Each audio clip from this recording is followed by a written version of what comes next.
inside this little Kusa box for the water tank.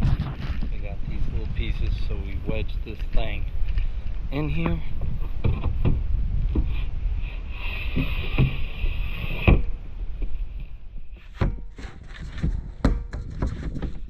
There we go. Now, see that? Won't move. Got a gap going all the way around. And what I'll end up doing is just closing off this a little bit.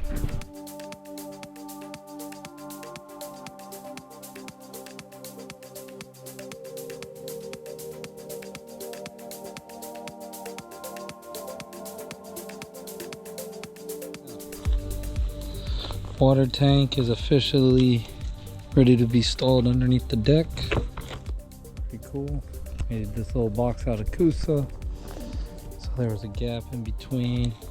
It's all wedged in there, man. It's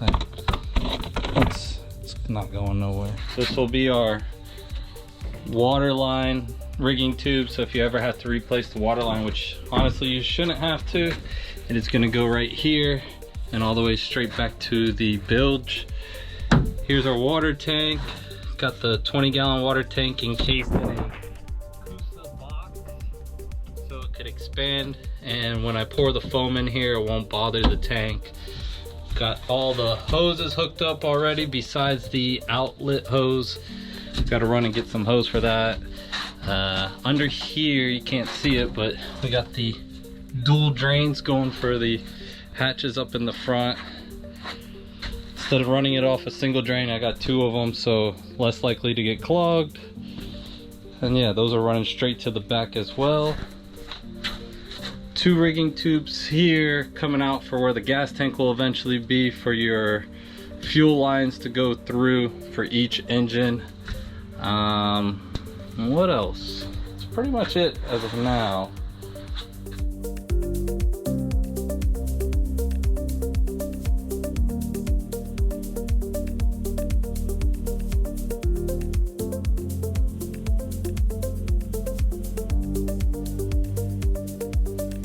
Bilge area, it's not completed yet, but you'll see what I mean. We got all of our pipes coming out here. We got our drains down here. Obviously this foam's got to get taken out, and we're gonna glass this all up as a wall. But for now, this pipe here is our water feed to our water pump and our water tank. So what I'll do is I'm just gonna push this into the whole thing and then feed it on in. Show you guys a little science project here. Stainless steel, it sticks, but not very hard. Like it falls right off, but it does stick. 316 stainless steel. This does not stick at all to the magnet, so that's what you're looking for. And then also, like I said, you want to check this here, the screw, make sure that doesn't stick, because a lot of times they'll have this stainless steel but the screw not, and the screw rots out, so keep that in mind.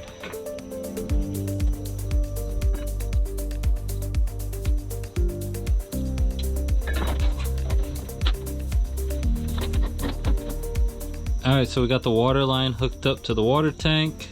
I'm gonna take the hose now and start filling this thing all the way up. This tank is full because I could hear it coming out of the hose in the back. Can you hear it? So the tank's full, the lines are full.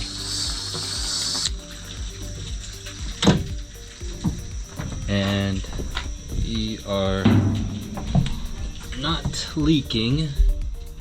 Let me get a light in there. Right there. Just wanted to make sure it's not leaking. So now we can get the tank in place and start foaming this all in.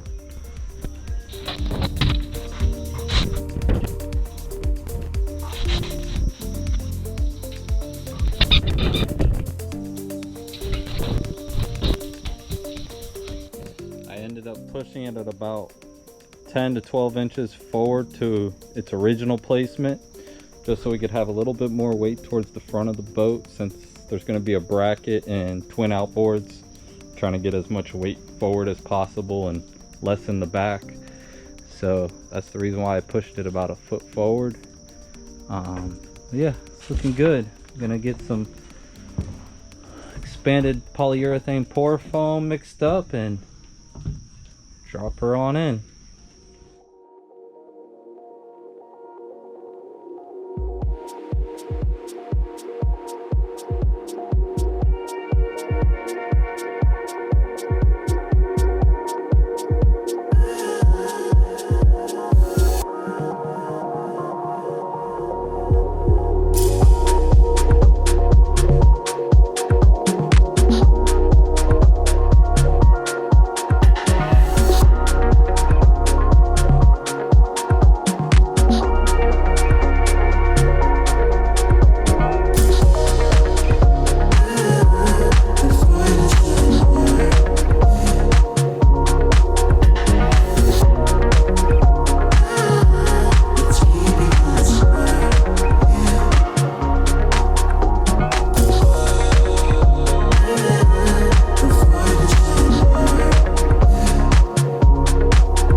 What I'm gonna do next is lay some epoxy fairing compound down first, filling up all the foam, all the gaps in the foam, leveling it out, and then we'll lay 1708 with epoxy on top of this and glass it all in.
Wraps up installing the fuel tank into the 26-foot Mako. It's installed, sealed, got the hoses all ran. The only thing I got to do is ground off the tank and the filler cap and vent.